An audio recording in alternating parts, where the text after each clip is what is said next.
دودھ یا دودھ سے بنی ہوئی چیزیں اور گوشت کا اگر ہمارا ایک گروہ ہے تو اس میں ہم یعنی اس کو کہہ لیں کہ وہ اس میں پروٹین والی غذائیں پائی جاتی ہیں. پروٹین گروہ کا نام نہیں ہے جس میں پروٹین والی غذائیں پائی جاتی ہیں. اس میں اگر ہم ہر وقت ایک ہی غذا کو لیں، جیسے گوشت ہے تو ہم تینوں ٹائم گوشت کا استعمال کریں، صبح ناشتے میں، دوپہر کے کھانے میں، رات میں صرف گوشت ہی لیتے جائیں گے تو یہ کوئی اچھی چوائس نہیں ہوگی.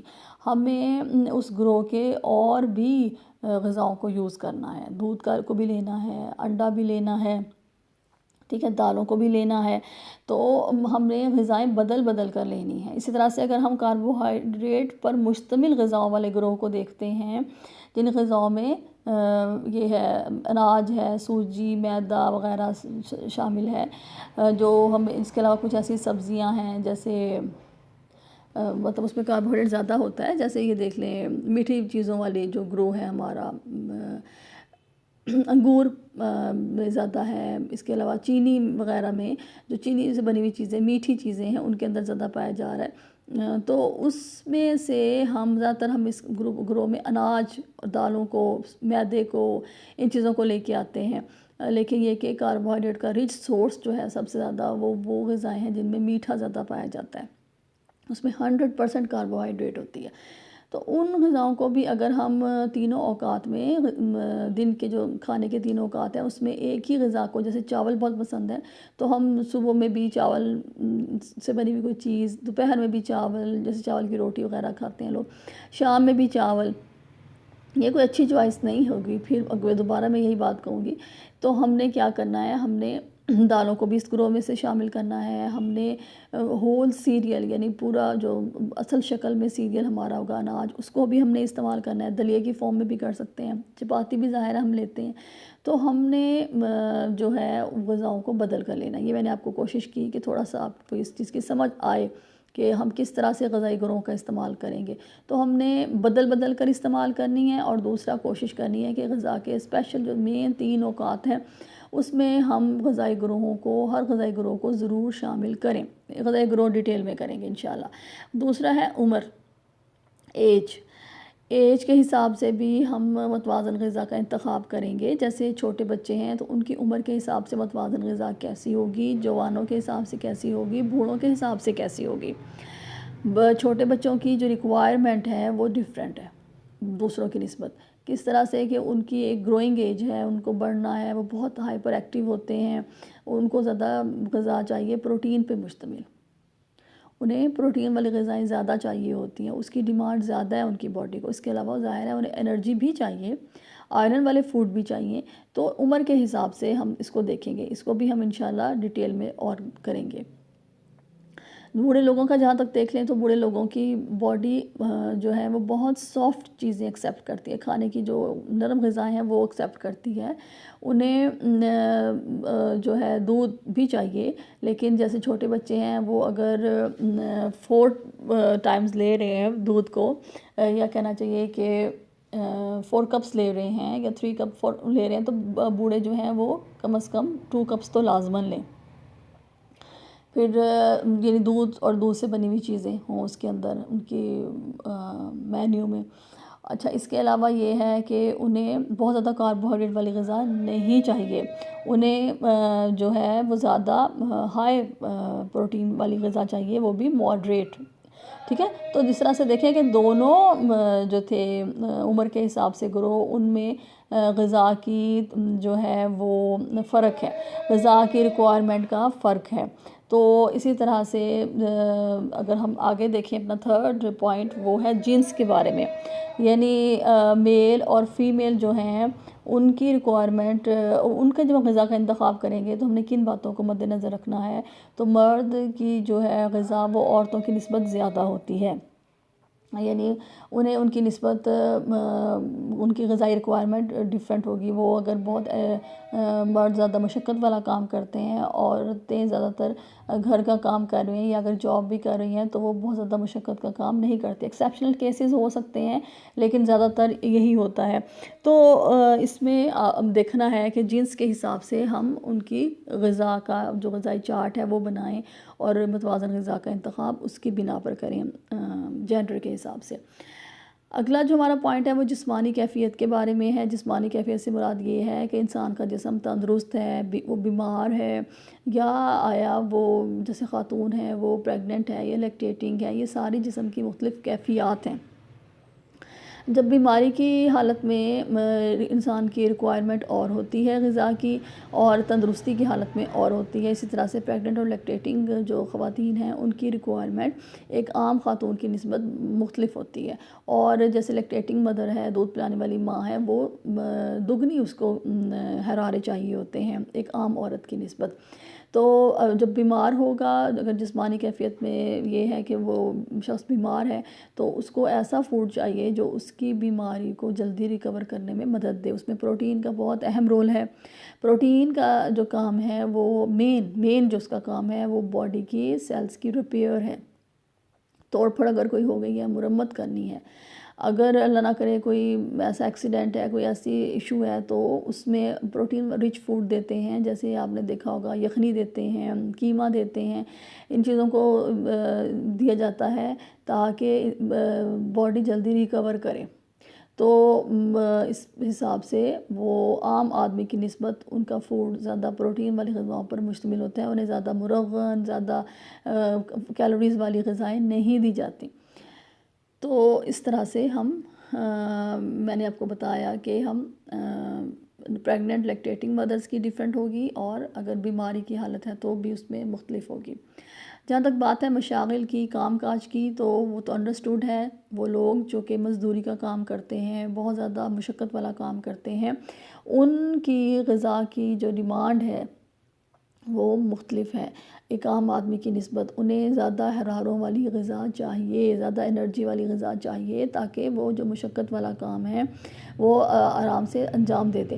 اب آپ یہ دیکھیے کہ ایک آفس میں جا کے بیٹھنے والا، جیسے یہ بینک کی جاب ہوتی ہے یا آفیسز میں وہ جابس جو کہ فل ٹائم بیٹھ کے کام کرنا کمپیوٹر پہ، وہ اگر صبح میں ناشتے میں پراٹھے لے رہا ہے، حلوہ پوری کھا رہا ہے، بہت ہیوی چیز فوڈ کھا رہا ہے، تو اس کی باڈی جو ہے اس کے حساب سے اس کی ایکٹیویٹی نہیں ہے، غذا کے حساب سے اس کی ایکٹیویٹی نہیں ہے. لیکن جو مشقت والا کام کر رہا ہے، سڑکوں پہ کام کر رہا ہے، مزدوری کا کام کر رہا ہے، وہ اگر ایسی غذا کھا لیتا ہے تو بہت جلدی اس کے یہ جو حرارے ہیں، جو وہ انرجی لے رہا ہے، وہ آرام سے کنزیوم ہو جائیں گے. ٹھیک ہے، حراروں کو ہم کیلوریز کہتے ہیں انگلش میں. تو یہ بہت جلدی اس کی جو انرجی ہے وہ کنزیوم ہو جائے گی، اور اس سے پھر بھوک لگے گی دوپہر کے ٹائم میں. تو یہ فرق ہو جاتا ہے مشاغل کے حساب سے کہ جب بیٹھ کے کام کرنے والا، ہلکا کام کرنے والا، زیادہ مشقت والا کام کرنے والا جو شخص ہوتا ہے، ان سب کی غذا کی ریکوائرمنٹ ڈیفرنٹ ہوتی ہے، اور اسی بنا پر ظاہر ہے متوازن غذا اس حساب سے ان کی ہوگی. آب و ہوا میں جیسے سرد علاقے ہیں، گرم علاقے ہیں، تو ان کا بھی ویری کرتا ہے. سرد علاقوں کے لوگوں کو زیادہ کیلوریز والا فوڈ چاہیے ہوتا ہے. ان کو نٹس چاہیے، ان کو یہ جو ہوتا ہے مچھلی، ان کو فرائیڈ چیزیں، میٹھی چیزیں وہ لوگ زیادہ کھاتے ہیں، کیونکہ انہیں اپنے باڈی ٹیمپریچر کو مینٹین کرنے کے لیے اور اپنی زیادہ ٹھنڈ سے خود کو بچانے کے لیے انہیں ہائی کیلوری فوڈ چاہیے ہوتا ہے. گرم علاقوں کے لوگ جو ہے وہ افورڈ نہیں کر سکتے. انہیں زیادہ پانی، مطلب فروٹس جن کے اندر زیادہ پانی ہو، اور انہیں ٹھنڈی چیزیں، مطلب بہت زیادہ میٹھی یا بہت زیادہ کیلوریز فرائیڈ چیزیں وہ افورڈ نہیں کر سکتے. ان سے ان کو جسم جو ہے وہ برداشت نہیں کرے گا بہت زیادہ انرجی والا فوڈ.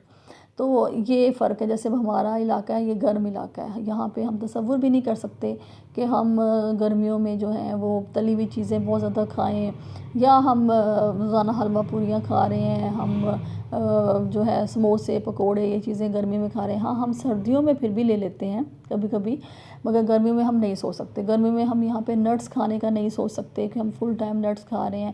کبھی کبھی یا مطلب بہت کم میں جیسے بادام وغیرہ ہم یہ استعمال کر لیتے ہیں. تو یہ ڈیپینڈ کرتا ہے کہ ہماری آب و ہوا کیسی ہے, اس کے حساب سے ہم غذاؤں کا انتخاب کرتے ہیں اور پھر اپنی غذا کو متوازن بناتے ہیں. اس کے بعد ہمارا نیکسٹ جو ہے وہ ہے کہ متوازن غذا ہم کیوں نہیں حاصل کر پاتے, آخر اس کی وجوہات کیا ہیں. معنی کہتے ہیں وہ رکاوٹ, یعنی ان متوازن غذا کے حصول میں کون سے ایسے عوامل ہیں جو رکاوٹ بنتے ہیں اور ہم انہیں حاصل نہیں کر سکتے. تو اس میں اب آپ دیکھیں کہ ایک تو ہماری لا علمی ہوتی ہے, ہمیں علم ہی نہیں ہوتا. ہمارے اکثریت جو ہیں لوگ انہیں علم نہیں ہے کہ متوازن غذا کیا ہوتی ہے, اس کی کیا اہمیت ہے, اور ہم نے کس طرح سے اپنے گھر میں مینیو پلان کرنا ہے. یہ بہت زیادہ ضروری ہے. اس کے بارے میں جب تک ہمیں علم نہیں ہوگا ہم اس کو اپنی زندگی میں شامل نہیں کریں گے. تو لا علمی کی بنا پر اگرچہ کہ وہ لوگوں کے پاس کے پاس پیسہ بھی ہوتا ہے, لیکن صرف لا علمی کی وجہ سے وہ اپنی پسند کی غذائیں اور اپنی جو ہے ایک کیا کہنا چاہیے کہ جو ایک ان کو بچپن سے عادات ہیں اپنی, اس کے حساب سے جو غذائیں ہیں وہ انہی کو استعمال کرتے چلے جاتے ہیں, اور اس طرح سے ان کی غذا متوازن نہیں بن پاتی. تو علم کا ہونا بہت زیادہ ضروری ہے, اس کی اویئرنیس دینا ضروری ہے. آگے ہے کہ اگر ہم غذا گھر میں فراہم نہیں ہوتی تو پھر بھی ہم متوازن غذا نہیں لے سکتے. جیسے پیسے کی کمی, جو لوگوں کے پاس پیسہ نہیں ہوگا وہ اپنی پسند کی چیز نہیں خرید سکتے, وہ صرف اتنا ہی خریدیں گے اور وہ چیز خریدیں گے جو ان کو سستی محسوس ہوگی اور جو ان کی جو جیب ہے وہ جس کی اجازت دے گی. دوسرا, ایسے دور دراز علاقوں میں رہنے والے لوگ جو کہ انہی چیزوں پہ ڈیپینڈ کرتے ہیں جو آسانی سے ان کے علاقے میں ملتی ہیں, اور جو وہاں تک نہیں پہنچ پاتی وہ ان کو نہیں حاصل کر سکتے. جیسے اب آپ دیکھیں کہ دور دراز دیہات ایسے علاقے ہیں جہاں پہ لوگوں تک کچھ ایسی غذائیں نہیں پہنچ پاتی. مثلاً کہنا چاہیے کہ بہت زیادہ ایسے فروٹس ان تک اب نہیں پہنچ پاتے. اور جہاں تک بات اگر ہم کریں نا دیہات کی, تو وہاں کے لوگوں کے حالات دیکھیں تو وہاں پہ زیادہ تر لوگ ڈیپینڈ کرتے ہیں جو وہ اپنی زمین میں کاشت کرتے ہیں, سبزیاں اور اس کے علاوہ یہ دالیں وغیرہ. وہ جو سبزیاں وہاں پہ اگاتے ہیں انہی کو وہ اپنی ڈیلی روٹین میں استعمال کر رہے ہوتے ہیں, جو موسمی سبزیاں اگا رہے ہوتے ہیں. اور گوشت, انڈے, ان چیزوں کی فراہمی انہیں نہیں ہوتی, یا وہ لا علمی کہہ لیں, یا کہنا چاہیے کہ وہ آسانی سے ان تک نہیں ان کو ملتی کوئی چیزیں, تو وہ نہیں لیتے. اس طرح سے ان کا جسم بہت سی بیماریوں کا شکار ہو سکتا ہے, اور وہ جو ہے وہ اپنی جو ہے متوازن غذا حاصل نہیں کر پاتے. تیسرا ہم دیکھیں کہ تو وہ کچھ غذائی توہمات ہیں اور تعصب ہے کہ ہمارے مختلف علاقوں میں مختلف روایات پائی جاتی ہیں اور مختلف توہمات پائے جاتے ہیں غذاؤں کے بارے میں. جیسے اب دیکھیں کہ ہمارے علاقوں میں مچھلی کا زیادہ استعمال نہیں ہوتا, کہا جاتا ہے کہ یہ صحیح نہیں ہے, اور اس کے ساتھ ہم نے دودھ بالکل بھی نہیں پینا, چاہے بہت سارا ٹائم بھی گزر جائے لیکن پھر بھی ہم دودھ لوگ نہیں پیتے. حالانکہ اس کا ایک ٹائم پیریڈ ہوتا ہے, مچھلی کی خاص قسم ہوتی ہے جو ایسا ریئیکٹ کرتی ہے, اور دوسرا جسے ایسا ریئیکشن ہوتا ہے باڈی میں. اور دوسرا یہ ہے کہ اگر ہم اس کو اپنی غذا میں شامل نہیں کریں گے تو ہم بہت ہی زیادہ غذائی اجزاء سے محروم ہو سکتے ہیں. تو مچھلی تو ہماری صحت کے لیے بہت زیادہ ضروری ہے, اس کا استعمال لازماً کرنا چاہیے, اسپیشلی جب اس کا موسم ہو, تو یعنی وہ موسم جس میں ہم اس کو کھا سکتے ہیں. تھوڑی سی سردی شروع ہوتی ہے تو ہمیں اس کو اپنی غذا میں شامل کرنا چاہیے. ایک یہ تو دوسرا یہ کہ بہت سے لوگ ہیں جو کبھی کھیرا ہی نہیں کھاتے کہ نہیں جی اس سے ہمیں ہیضہ ہو جائے گا, ککڑی نہیں کھاتے, ٹھیک ہے، گائے کا گوشت کافی لوگ نہیں کھاتے، بڑا گوشت نہیں کھاتے، حالانکہ انہیں اس سے کوئی ایشو نہیں ہوتا، لیکن وہ ویسے ہی نہیں کھاتے کہ ہمیں اس سے کوئی نہ کوئی بیماری ہو جائے گی۔ تو یہ کچھ توہمات ہیں، کچھ تعصب ہیں غذاؤں کے بارے میں، جن کی وجہ سے لوگ متوازن غذا نہیں لے پاتے۔ اس کے علاوہ جو ہمارا ایک ہے وہ روایتی غذائی عادات ہیں کہ ہمارے خاندانوں میں، علاقے میں جو نسل در نسل عادات چلی آ رہی ہیں کھانے پینے کی، وہی رہتی ہیں، لوگ اس میں تبدیلی نہیں کرتے، اس کی ریسیپی میں تبدیلی نہیں کرتے، اس کے کمبینیشنز میں تبدیلی نہیں کرتے کہ ایک غذا کے ساتھ دوسری غذا استعمال کر کے پکائی جائے، ایسا نہیں کرتے، اور انہی ذائقوں کے عادی ہوتے ہیں، ان میں اگر ذرا سی بھی تبدیلی ہوگی تو وہ اس کو پسند نہیں کریں گے۔ اس میں دیکھیں کہ جیسے اب کشمیری لوگ ہیں وہ زیادہ تر چاول کھائیں گے، اور بنگالی لوگ زیادہ تر مچھلی کا استعمال کریں گے، تو وہ مجھ سے ہٹ کر اتنی غذائیں نہیں کھاتے۔ لیکن اگر ہم ویسے دیکھیں، اپنے علاقوں میں دیکھیں، تو جیسے دیہات کا علاقے ہیں، وہاں پہ آپ سوپ کے بارے میں تو سوچ بھی نہیں سکتے کہ وہ لوگ سوپ پئیں گے، انہیں یہ پسند نہیں آئے گا، کبھی بھی نہیں آ سکتا، اور آتا بھی نہیں ہے انہیں۔ اور اس کے علاوہ یہ کہ وہ لوگ زیادہ تر جو ہے وہ مچھلی وغیرہ اس طرح کی چیزیں استعمال نہیں کرتے، بہت کم کرتے ہیں۔ ان کے جو کھانے کا ایک طریقہ ہے، ایک پکانے کا خاص طریقہ، وہ اسی ریسیپی کو استعمال کرتے ہیں۔ اس کو اگر ذرا سا بھی آپ چینج کر لیں، اس کے انگریڈینٹس کو چینج کر لیں، اس میں تو کبھی بلائی آپ ایڈ کر لیں، کوئی ایسی چیزیں ایڈ کر لیں، دہی ایڈ کر لیں، وہ اس کو بھی پسند نہیں کریں گے، ان فلیورز کے وہ عادی نہیں ہوتے۔ تو یہ روایتی کچھ غذائی عادات ہیں جن میں تبدیلی لانے کی ضرورت ہے، کیونکہ اگر ہم اس میں تبدیلی نہیں لائیں گے تو متوازن غذا ہمیں نہیں ملتی، اور اس کی وجہ سے ہمارا جسم جو ہے وہ بہت زیادہ کمی کا شکار ہو جاتا ہے۔ تو میرا خیال ہے یہیں تک ہم اپنے اس چیپٹر کو کرتے ہیں کلوز، اور جو اس کا اگلا پورشن ہے جو غذائی گروہ کے بارے میں، پھر اس کو میں ڈیٹیل میں انشاءاللہ تعالیٰ آپ کو اگلے لیکچر میں بتاؤں گی۔ السلام علیکم۔